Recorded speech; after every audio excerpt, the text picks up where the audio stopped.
अस्सलामुअलैकुम वरहमतुल्लाहि वबरकातुहू।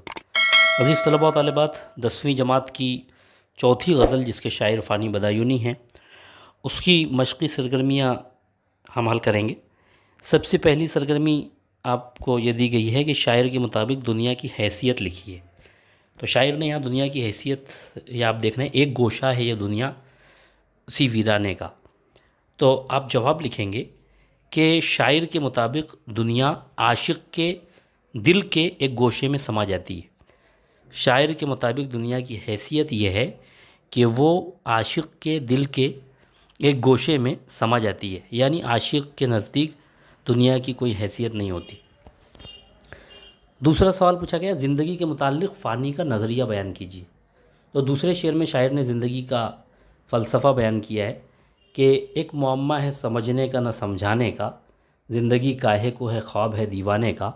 तो शायर के मुताबिक ज़िंदगी एक ऐसा मुअम्मा और एक ऐसी पहेली है जिसको न समझा जा सकता है और न समझाया जा सकता है, और ज़िंदगी दीवाने का ख्वाब है कि जिसको वो ख़ुद भी नहीं समझता और वो दूसरों को भी समझा नहीं सकता।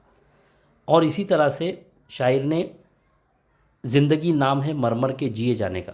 तो इसमें शायर ने ज़िंदगी को के बारे में ये कहा है कि ज़िंदगी ये मरमर के जीने का नाम है, यानी ज़िंदगी में बहुत मेहनत, कोशिश और बहुत जद्दोजहद करनी पड़ती है। तो इस तरह से आप पूरा जवाब इस तरह लिखेंगे कि शायर के नज़दीक ज़िंदगी एक मुअम्मा है जिसे न समझा जा सकता है न समझाया जा सकता है, और ज़िंदगी एक दीवाने का ख्वाब है, और ज़िंदगी में इंसान को बहुत मेहनत तो जद्दोजहद करनी पड़ती है।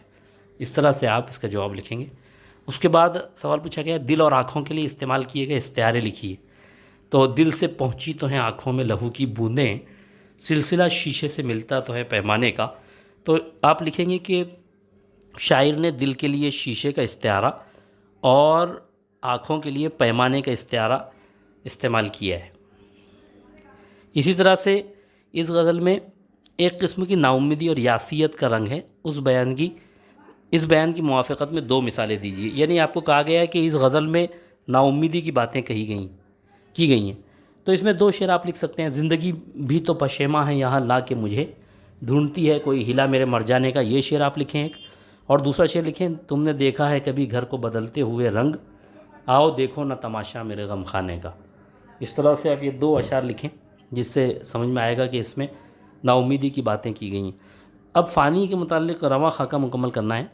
सबसे पहले 1879, 1932 और 1941, ये 3 तारीख़ें दी हुई हैं। तो आप यहाँ से देखेंगे तो आप देख रहे हैं कि यहाँ पर ये तीनों तारीख़ें में 1879 जो है ये उनके पैदाइश तारीख़ है।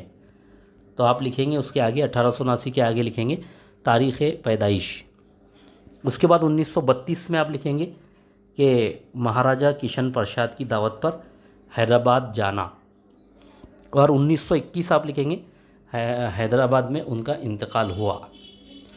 तो इस तरह से ये तीनों तारीख़ों के बारे में आप यहाँ लिखेंगे। उसके बाद यहाँ पूछा गया, ज़िंदगी भी तो पशेमा है यहाँ ला के मुझे, ढूंढती है कोई हीला मेरे मर जाने का। तो इसमें अब आपको इस्तेहसानी वजाहत करना है। अब आप ये याद रखें कि इस्तेहसानी वजाहत का जब सवाल पूछा जाता है तो इसमें आपको शेर की ऐसी तशरीह करनी होती है कि जिसमें शेर की खूबियाँ वाज़े हो जाएं। तो आप लिखेंगे कि इस शेर में शायर ने सनत तज़ाद का इस्तेमाल किया है, और ज़िंदगी और मरना ये दोनों का तज़किरा यहाँ पर मौजूद है, और शायर ने इस शायर के शेर से इंतहाई नाउम्मीदी और मायूसी टपकती है। शायर ने बहुत बड़ी खूबी के साथ इसमें अपनी परेशान हाली को बयान किया है, और ये कहने की कोशिश की है कि ज़िंदगी ख़ुद मुझे यहाँ ला के शर्मिंदा है, मेरे कामों और मेरे जो काम हैं उसको देखकर वो इतनी शर्मिंदा है कि वो कोई बहाना तलाश करती है, मेरे मर जाने का वो बहाना तलाश करती है। तो शायर ने अपनी ज़िंदगी की नाकामी और ज़िंदगी की परेशानी को इस तरह बयान किया है गोया ज़िंदगी ख़ुद शर्मिंदा है यहाँ लाकर, और वो ख़ुद कोई बहाना ढूंढ रही है कि किसी तरह ये मर जाए। तो आप इसमें इस्तेहसानी वजाहत इस तरह करेंगे कि शायर ने इसमें सनत तज़ाद का इस्तेमाल किया है, और बड़ी खूबी के साथ अपनी नाकामी और अपनी मायूसी को इस शेर में समोया है। इस तरह से आपको यहाँ पर शब की खाका मुकम्मल करना है। इनका नाम क्या था, तखल्लुस क्या था, डिग्री कौन सी थी और हेडमास्टर कहाँ के थे। तो आप पहले इनका नाम लिखेंगे शौकत अली ख़ान। उसके बाद आप लिखेंगे कि तखल्लुस क्या था, तो फ़ानी। उसके बाद आपको पूछा गया है कि वो डिग्री उनके पास कौन सी थी। तो डिग्री उन्होंने कौन सी हासिल की थी, एलएलबी की डिग्री हासिल की थी। तो एलएलबी आप लिखेंगे। और सरकारी स्कूल, हेडमास्टर के सामने आप लिखेंगे सरकारी स्कूल। उसके बाद इनके शेरी मजमूए कौन कौन से थे, तो आप यहाँ से लिख सकते हैं। यहाँ फ़ानियात फ़ानी, विजदानियात फ़ानी, बाक़ियात फ़ानी, ये तीनों किताबों के नाम यहाँ मौजूद हैं, वो आपको लिखना है। अब यहाँ पर आपको मतले का शेर, हुस्न मतला, मक्ता और इस्तिआरे वाला शेर, ये 4 अशार यहाँ लिखना है। तो मतला आप पहले ही शेर लिखेंगे। पहला शेर मतला कहलाता है गज़ल का। खल्क़ कहती है जिसे दिल तेरे दीवाने का, एक गोशा है ये दुनिया उसी वीराने का, ये शेर आप लिखेंगे। उसके बाद हुस्न मतला में दूसरा शेर लिखेंगे। हुस्न मतला जो है वो दूसरा शेर होता है जिसमें दोनों मिसरों में काफ़िया होता है। एक मुअम्मा है समझने का न समझाने का, ज़िंदगी काहे को है ख्वाब है दीवाने का, ये आप लिखेंगे।